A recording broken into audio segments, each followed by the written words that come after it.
10월 12일 말씀 묵상 시작하도록 하겠습니다. 저희들은 지금 출애굽기 말씀을 보고 있습니다. 출애굽, 애굽에서 탈출하는 이스라엘 백성들의 역사는 하나님께서 구원을 이루시는 언약의 완성을 이루어가는 과정 중에 하나입니다. 이스라엘의 실제적인 역사이기는 하지만 역사적 사건만을 기록한 것이 아니라 그 속에는 하나님의 메시지가 들어가 있다는 것이죠.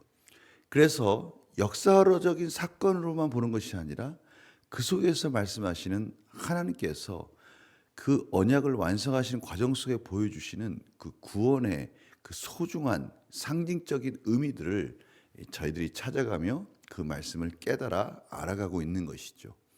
이 구원의 역사는 또 예수 그리스도의 구원의 역사를 바라보도록 합니다. 저희들이 앞에서 계속해서 말씀을 나눴습니다. 출애굽하면서 이루어지는 이 홍해 사건 역시 하나님께서 고린도전서 10장 1절 2절에서 말씀하셨듯이 세례를 베푸는 사건으로 가르쳐주고 계십니다. 사도 바울은 이스라엘 백성들이 홍해를 지나면서 세례를 받았다라고 말하고 있죠. 단순한 역사적 사건을 넘어 있는 하나님의 놀라우신 구원의 메시지가 그 속에 있었던 것입니다. 그것을 저희들은 지금 계속 같이 알아가면서 이 말씀이 실제적인 우리 삶 속에서 출애굽, 노예로부터 자유를 주신 하나님의 역사가 죄 가운데 있는 우리의 삶에서 어떠한 진정한 죄로부터의 자유, 은혜 아래에 저희들을 속하도록 인도해 주시는지를 저희들이 또 깨닫게 되는 것입니다. 제가 오늘 기도하고 오늘 또 어떠한 부분을 하나님께서 강조하시는지 그 포인트 하나만이라도 저희들이 잡으면 좋을 것 같습니다. 제가 기도하겠습니다. 하나님 감사합니다. 오늘도 하나님께서 귀한 메시지를 주시고 말씀을 주시고 오늘도 성령님께서 조명하여 주셔서 하나님의 놀라우신 지혜의 말씀으로 세상을 살아갈 수 있도록 은혜를 주실 줄 믿습니다. 하나님의 지혜와 신령한 은혜가 없으면 저희들은 말씀을 깨달을 수가 없습니다. 비춰주시고 조명하여 주셔서 성령님의 도우심으로 밝게 깨달아 알아가게 하여 주시옵소서. 감사드리며 예수님의 이름으로 기도드립니다. 아멘. 출애굽기 15장 1절에서 10절 말씀을 제가 봉독해 드리겠습니다. 이때 모세와 이스라엘 자손이 이 노래로 여호와께 노래하니 일렀으되 내가 여호와를 찬송하리니 그는 높고 영화로우시며 말과 그 탄자를 바다에 던지셨음이로다. 여호와는 나의 힘이요 노래시며 나의 구원이시로다. 그는 나의 하나님이시니 내가 그를 찬송할 것이요 내 아버지 하나님이시니 내가 그를 높이로다. 여호와는 용사시니 여호와는 그의 이름이시로다. 그가 바로의 병거와 그의 군대를 바다에 던지시니 최고의 지휘관들이 홍해에 잠겼고 깊은 물이 그들을 덮으니 그들이 돌처럼 깊음 속에 가라앉았도다. 여호와여 주의 오른손이 권능으로 영광을 나타내시니이다. 여호와여 주의 오른손이 원수를 부수시니이다. 주께서 주의 큰 위엄으로 주를 거스르는 자를 엎으시니이다. 주께서 진노를 발하시니 그 진노가 그들을 지푸레같이 사르니이다. 주의 콧김에 물이 쌓이되 파도가 언덕같이 일어서고 큰 물이 바다 가운데 엉기니이다.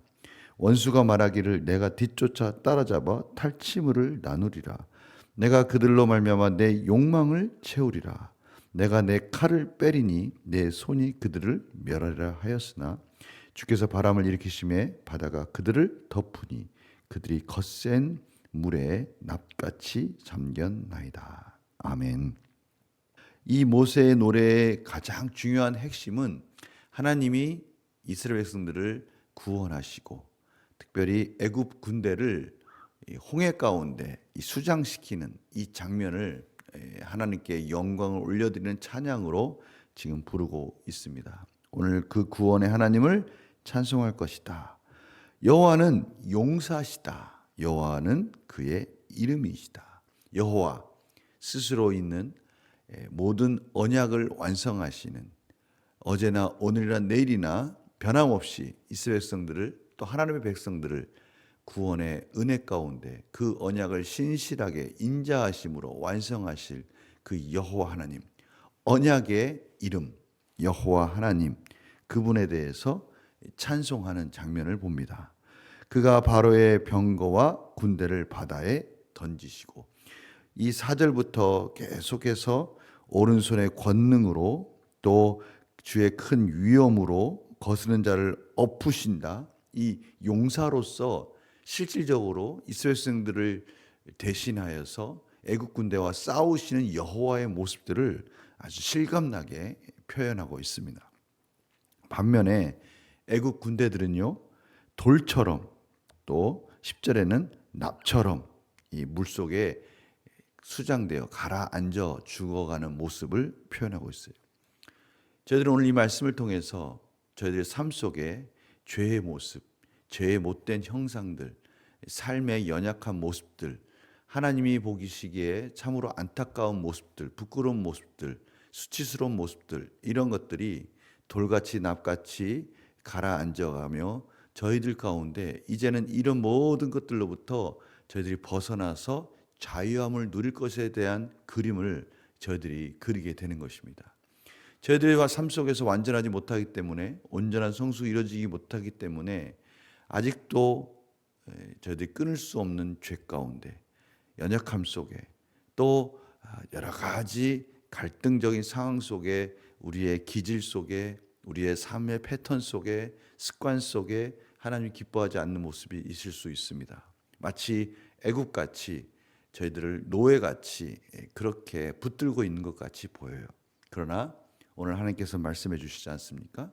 하나님께서 저희들의 용사가 되셔서 예수 그리스도의 십자가의 은혜로 구원을 완성하시고, 이제는 그 모든 부끄러운 것들이 돌처럼 납처럼 다 가라앉아 버리고 저희들을 죄에서부터 자유하게 해 주셨다라고 지금 말씀해 주시는 것입니다. 우리 안에 있는 이 욕망의 모습이 애국 군대의 모습으로 이렇게 비교되고 있습니다. 원수가 말하기를 내가 뒤쫓아 따라잡아 탈취물을 나누리라. 내가 그들로 말미암아 내 욕망을 채우리라. 내가 내 칼을 빼리니 내 손이 그들을 멸하리라. 자신들이 이 수장될 것, 이미 여호와의 군대에 완전히 진멸될 것을 생각하지 않고 욕망을 채우고자 추격하고 폭주하고 있는 그런 애국 군인들의 모습, 이것이 어떻게 보면 저희들 안에 죄에 대한 모습이고 또 저희들 안에 연약한 모습입니다. 그러나 하나님께서는 이 모든 것들을 예수 그리스도의 십자가 안에 이미 못을 받고 저희들에게 그 모든 것들이 다 돌처럼 나처럼 가라앉아서 이미 멸하여졌으니 자유함을 누리라고 출애굽하라고 하시는 하나님의 메시지인 것이죠. 우리가 이 말씀을 이렇게 받아야 되는 것이죠. 오늘 포커스는 바로 그겁니다. 저희들 안에 있는 모든 원수들, 죄의 모든 습관들, 우리의 악한 모습들은 다 수장되었다. 예수 그리스도의 보혈로 깨끗하게 씻음을 받았다. 이제 진정한 출애굽을 다시 한번 도전하라라고 말씀하시는 하나님의 메시지입니다. 우리 영과 묵상 볼까요? 모세와 이스라엘 백성은 왜 홍해에 수장된 애굽의 군대를 돌과 납에 비유합니까? 아무런 힘도 없고요, 능력도 없고요. 그들은 그저 물에 가라앉아서 진멸되는 것만이 남았다라는 것을 가르쳐 주는 것이죠. 그렇습니다. 아무런 유익도 없고 아무런 저희들의 삶 속에 가치 있는 것들이 아닌 것들, 이런 것들이 저희들을 쫓아옵니다. 때로는 저희들을 두렵게 합니다. 그럴 때 예수 그리스도의 십자가의 은혜로, 말씀과 기도로 그 모든 것들은 수장되었다라는 것을, 아무런 능력도 없고 힘도 없다는 것을 깨달으면서 저희들이 예수 그리스도 안에서 말씀으로 다시 담대히 나아가라라고 말씀하시는 것이죠. 그래서 느낀 점은요, 세상의 큰 권력도 하나님 앞에서는 힘을 쓰지 못한다는 사실에서 무엇을 느낍니까? 하나님 앞에서는 그저 돌과 납과 같다라는 것입니다. 저희들이 속지 말아야 되는 거예요. 눈에 보이는 것, 또 세상의 여러 가지 것들이 어떻게 보면 좀 위대해 보이기도 하고요, 그런 것들이 없었을 때는 좀 갖고 싶다는 욕망도 있고요. 또 반대로 그런 것들이 없을 때는 열등감에 빠질 수도 있어요. 그러나 오늘 하나님께서 말씀하십니다. 그 모든 것들은 돌과 같고 납과 같다. 아무런 의미 없이 때가 되면 홍해에 가라앉아 버려서 진멸되어야 될 것들이니 그런 것들을 쫓지 말고 속지 마라. 오직 여호와 하나님의 은혜와 말씀이 우리의 참된 소망이다라는 것을 다시 한번 가르쳐 주시면서 우리 삶 속에서 언약을 이루신 여호와 하나님을 바라볼 것을 말씀하십니다. 그래서 결정과 적용도 바로 그거죠. 우리 삶 속에 여전히 그러한 모습이 있다면 다시 한번 최근에 나를 공경에 빠뜨리려 했던 세상의 위협, 세상의 어떠한 내가 갖지 못한 또 내가 누리지 못한 또는 나의 삶 속에서 여러 가지 힘들고 환난 속에 고난 속에서 찾아오는 이러한 세상의 위협들 때문에 힘들어하던 때가 있었는가라는 것이죠. 오늘 여호와 하나님이 우리를 대신해서 싸우는 군사가 되셔서 그 모든 것들을 진멸하고 홍해를 갈라주시면서 우리를 구원해 주실 것이라고 말씀하시면서 나의 힘이요 구원이신 하나님을 신뢰하며 나아가기 위해 무엇을 실천하겠습니까? 무엇을 실천하겠습니까? 우리 앞에서 보았습니다. 하나님께서 저희들에게 말씀해 주시죠. 너희들은 가만히 있어라. 전쟁은 여호와가 할 것이니 우리가 해야 될 것은 하나님이 이미 싸우시고 이긴 전쟁, 홍해를 가르신 그 길을 가라 라고 말씀하신 이 말씀에 순종하는 것입니다. 저희들에게 지금 주어진 삶의 여러 인생의 우리 삶의 자리가 있습니다. 때가 있습니다. 최선을 다해서 용기 있게 나아가라고 말씀해 주시면서 그 중심에 하나님의 언약의 말씀, 하나님의 나라를 향한 하나님을 향한 목적이 있는 소망을 흔들림 없이 따라가면서 홍해를 건너갈 때 우리의 삶을 뚫고 나갈 때 하나님께서 놀라우신 은혜로 저희들을 인도해 주실 것입니다. 느낀 점에서 이 느낀 점은 항상 자기 자신을 바라보는 거지 않습니까? 세상의 큰 권력도 하나님 앞에 힘을 쓰지 못한다는 사실. 우리 이런 것들을 경험해 본 적 있습니까? 세상의 많은 권세자들이 한순간에 무너집니다. 또 역대 대통령 중에는요, 다 감옥에 가서 참으로 안타까운 결말로 마무리를 짓는 그런 모습도 봅니다. 한번 생각해 보십시오. 대통령이라는 그 자리가 얼마나 위대한 자리입니까? 얼마나 높은 자리입니까? 그러나 한순간에 감옥에 가서 고난의 길을 걷지 않습니까? 모든 세상의 권력이 그렇습니다. 돌과 같이 납과 같이 아무것도 아니란 사실을 우리 삶에서 늘 깨닫게 되는 거예요. 그것들을 바라보면서 인생을 바라보는 것이 아니라 여호와 하나님을 바라보는 지혜를 저희들이 깨달아야 된다라는 것이죠.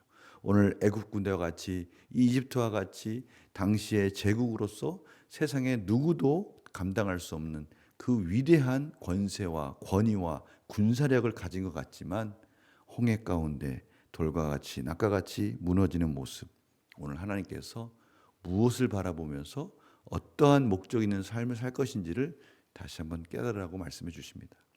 저희들은 마치 인생이 팽이 같아요. 팽이. 계속해서 팽이를 때리면 때릴수록 힘차게 돌아가듯이 하나님은 저희들을 어떻게 단번에 확 바꾸지는 않으시지만 계속해서 말씀으로 때리시는 것 같아요. 말씀으로 저희들을 가르치시고 때리시고, 그러나 이 팽이가 때린다고 아프지 않듯이 저희들은 그 삶 속에서 견딜 수 있을 만큼, 감당할 수 있을 만큼 말씀으로 계속해서 저희들을 가르쳐주고 계셔요. 홍해를 건너라. 하나님이 대신 싸워줄 테니까 인생에 있어서 두려움 없이 나아가라. 세상을 바라보는 것이 아니라, 세상에 썩어져가는 것을 바라보는 것이 아니라 하나님의 말씀을 바라보며 나아가라 라고 말씀해 주십니다. 오늘 이 말씀 다시 한번 마음에 새기시고 오늘 하루도 성실하게 하나님 나라를 바라보면서 말씀 안에 소망 가운데 승리하시는 하루가 되시기를 간절히 축원합니다. 제가 기도하겠습니다.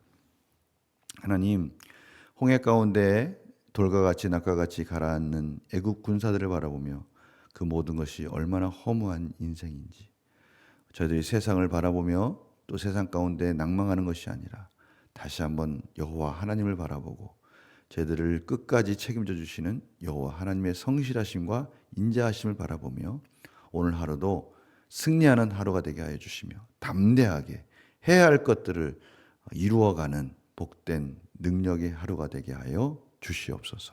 감사드리며 예수님의 이름으로 기도드립니다. 아멘.